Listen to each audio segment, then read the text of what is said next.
Former President Obama said voters became disengaged in elections following the 1973 Supreme Court decision of Roe v. Wade. The 50-year precedent, which granted Americans the constitutional right to abortion, was overturned this summer in a ruling from the High Court. The majority opinion was penned by Justice Samuel Alito.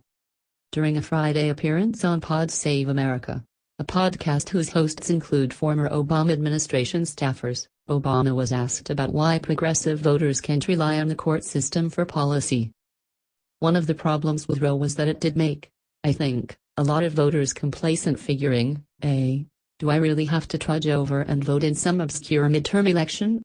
Because I know that the Supreme Court is protecting me when it comes to my right to choose, he said. The former president said the Supreme Court is still reflective of American politics even if it is independent and not entirely ideologically driven.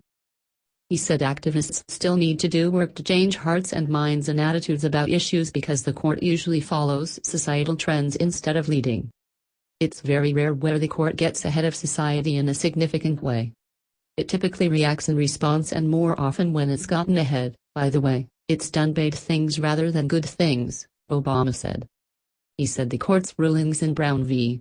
Board of Education, which ended segregation in public schools, and Roe might be two exceptions, but those issues were still not settled after the cases were decided.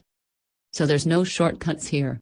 We have to work, we have to get out, we have to vote, we have to be engaged in conversations, we have to reach into places where the majority of people don't agree with us on these issues, and we have to make a case, he said.